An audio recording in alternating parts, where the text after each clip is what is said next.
At dawn on December 7th, 1941, Japanese aircraft appeared over the Pacific like ghosts. Within minutes, bombs were tearing through battleships, planes were exploding on runways, and smoke was rising over Pearl Harbor. To Americans, it felt like an unprovoked act of treachery, a sudden attack with no warning. But from Japan's point of view, Pearl Harbor was not sudden at all. It was the final move in a desperate gamble that had been building for years. Japan did not attack Pearl Harbor because it wanted to conquer America. Japan attacked because its leaders believed they were about to lose everything if they did not act. To understand why Japan struck Pearl Harbor, you have to understand the trap Japan believed it was caught in.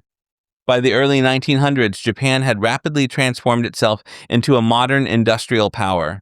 Its navy rivaled those of Europe. Its army was battle-hardened. Its factories were expanding. But beneath this rise was a fatal weakness. Japan had almost no natural resources of its own, no significant oil reserves, limited iron ore, limited coal. Everything that powered Japan's ships, planes, and industry had to be imported, much of it from the United States. As long as trade flowed, Japan could grow. If that trade stopped, Japan would slowly suffocate. This reality drove Japan's expansionist mindset in the 1930s. Japanese military leaders believed survival required an empire. They looked to mainland Asia, especially China, as a source of land, labor, and raw materials. In 1931, Japan invaded Manchuria. In 1937, it launched a full-scale invasion of China.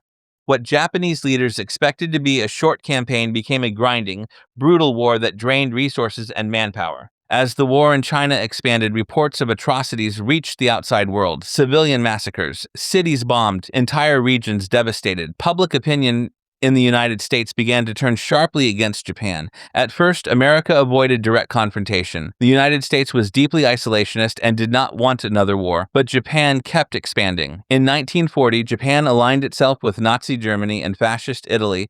In 1941, Japanese forces moved into French Indochina, threatening Southeast Asia and vital Western supply routes. This was the breaking point. Instead of declaring war, the United States used the most powerful weapon it had short of military force: economic pressure. The U.S. began by cutting off scrap metal and aviation fuel exports. Then, in July 1941, after Japan occupied southern Indochina, the United States froze all Japanese assets and imposed a full oil embargo. Britain and the Netherlands followed. For Japan, this was a death sentence on a clock. At the time, roughly 80% of Japan's oil came from the United States. Without oil, Japan's navy would be unable to operate. Its air force would be grounded. Its industry would grind to a halt. Japanese planners calculated they had about 18 to 24 months of oil left. After that, Japan would be militarily powerless. Japan now faced a choice it believed was impossible to escape. One option was to withdraw from China and Southeast Asia, abandoning years of conquest and thousands of lives already lost. Many military leaders believed this would destroy Japan's prestige, collapse the government, and leave the country vulnerable to Western domination. The other option was war. If Japan could seize oil-rich territories in Southeast Asia, especially the Dutch East Indies, it could free itself from American pressure. But there was a problem Japan could not ignore. Any move south would almost certainly bring the United States into the war. Japanese leaders knew they could not win a long war against American industry. The United States could outproduce Japan in ships, planes, and weapons. Japan's only chance, they believed, was to strike first and strike hard. This belief gave birth to the Pearl Harbor Plan. Japanese naval strategists concluded that the greatest obstacle to their expansion was the U.S. Pacific Fleet based at Pearl Harbor. If that fleet remained intact, it could block Japan's access to Southeast Asia and cut supply lines across the Pacific. If it were crippled, Japan believed it would gain critical time to secure its empire. The goal was not conquest of America, it was shock. Admiral Isoroku Yamamoto, the architect of the plan, understood the danger better than anyone. He had studied in the United States and knew its industrial strength. He warned that Japan could dominate the Pacific for 6 months, maybe a year, but beyond that, he had no confidence in victory. Still, Yamamoto believed that if war was inevitable, Pearl Harbor offered Japan its only chance. While diplomats continued negotiations in Washington, Japanese leaders were already preparing for war. Japan demanded access to resources and recognition of its territorial gains. The United States demanded withdrawal from China and Indochina. Neither side was willing to compromise. By late 1941, Japan's leadership concluded that diplomacy had failed. Pearl Harbor was not an act of madness. It was a calculated gamble born out of fear, desperation, and overconfidence. Japanese leaders believed that one devastating blow would cripple American power in the Pacific, secure Japan's empire, and force the United States to negotiate a peace. They were catastrophically wrong. In the early hours of December 7, 1941, 6 Japanese aircraft carriers sat quietly in the North Pacific, hundreds of miles north of Hawaii. Their crews had trained in secrecy for months. Pilots memorized silhouettes of American ships. Torpedo designs were modified to run in shallow harbor water. Radio silence was absolute. Japan was about to launch the most ambitious naval air attack the world had ever seen. At 7:48 a.m. local time, the first wave struck Pearl Harbor, and within minutes, American battleships were burning. The USS Arizona exploded when a bomb detonated its forward ammunition magazine, killing more than 1,100 sailors in a single blast.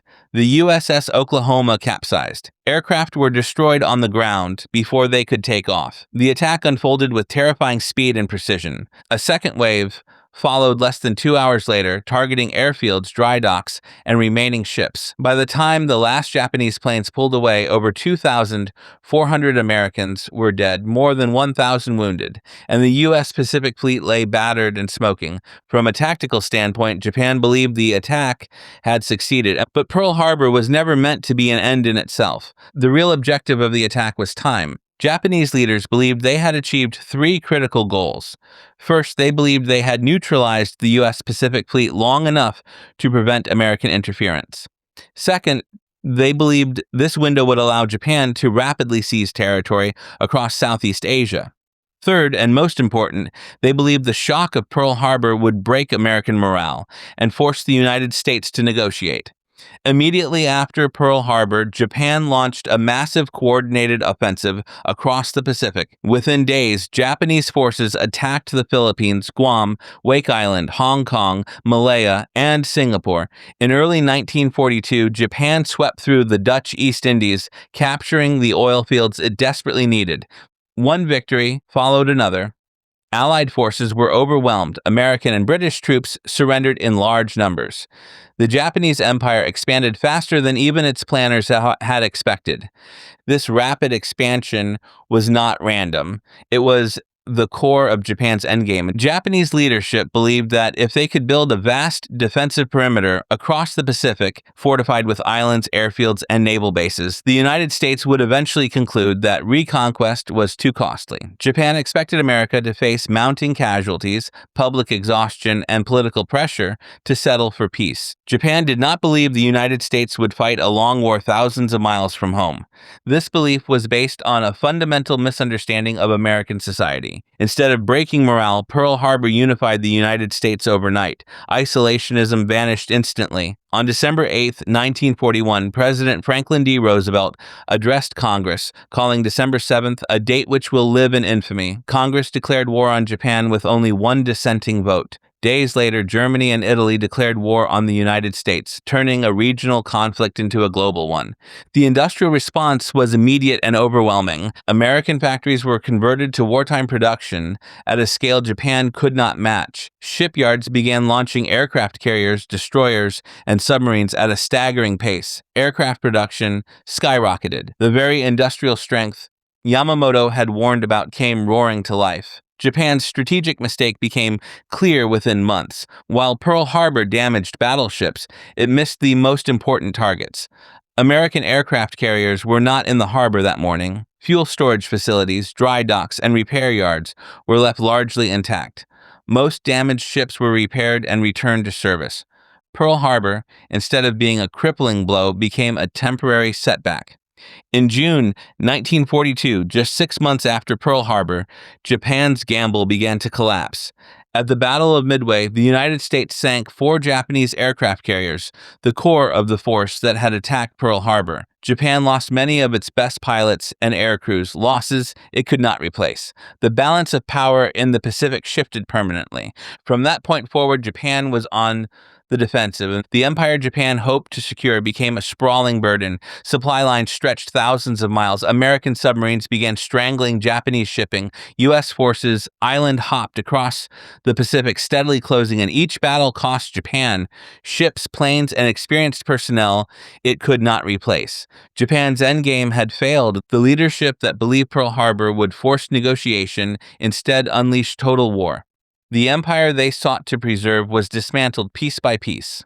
By 1945, Japan's cities were burning, its navy destroyed, and its people exhausted and starving. Pearl Harbor did not save Japan's empire. It sealed its fate. The attack was not irrational or impulsive. It was the result of strategic fear, resource desperation, and a catastrophic misreading of the enemy. Japan believed it could shock the United States into peace. Instead, it awakened a nation with the will and capacity to fight until unconditional surrender. In Tokyo, news of the attack on Pearl Harbor was met with celebration. Church bells rang. Newspapers declared victory. Military leaders believed Japan had delivered a decisive blow that would reshape the balance of power in the Pacific. For a brief moment, it seemed their gamble had paid off. But beneath the public confidence, cracks were already forming. Admiral Isoroku Yamamoto received the early reports with mixed emotions. While the attack had inflicted heavy damage, it had not achieved everything he feared was necessary. The American aircraft carriers had escaped. The fuel storage tanks were untouched. The repair facilities remained intact. Yamamoto reportedly warned that Japan had awakened a sleeping giant, and while the exact wording is debated, the meaning was clear. He knew the war he feared was now inevitable. Still, Japan pressed forward. Throughout 1942, Japanese leadership clung to the belief that victory was still possible if America could be bled enough to negotiate. They continued expanding their defensive perimeter, fortifying islands, building airfields, and preparing for a long struggle across the Pacific. The strategy had shifted from rapid expansion to holding ground at any cost, but the tide was already turning. After the disaster at Midway, Japanese commanders struggled to replace lost ships, aircraft, and veteran pilots. Training programs were shortened. New pilots were rushed into combat with less experience. Meanwhile, American production surged forward relentlessly. Each month brought new carriers, new planes, and new crews trained at a scale Japan could not match. By late 1942 and into 1943, Japan's situation worsened dramatically. American submarines began cutting Japan's lifelines. Oil tankers were sunk faster than they could be replaced. Food shipments dwindled. Factories slowed. Civilians began to feel the war in their daily lives. Rationing tightened. Cities grew darker and colder as resources disappeared. Inside Japan's leadership, reality slowly set in. Some officials began to understand that Pearl Harbor had not forced America to negotiate.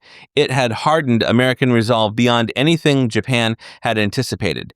But by then, Japan had no clear way out. Withdrawal meant defeat. Negotiation meant surrender.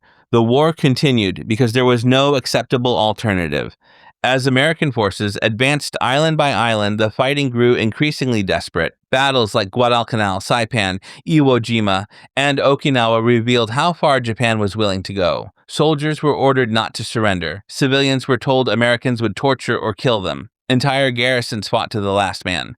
The goal was no longer victory, but making the cost of invasion so horrific that America might reconsider.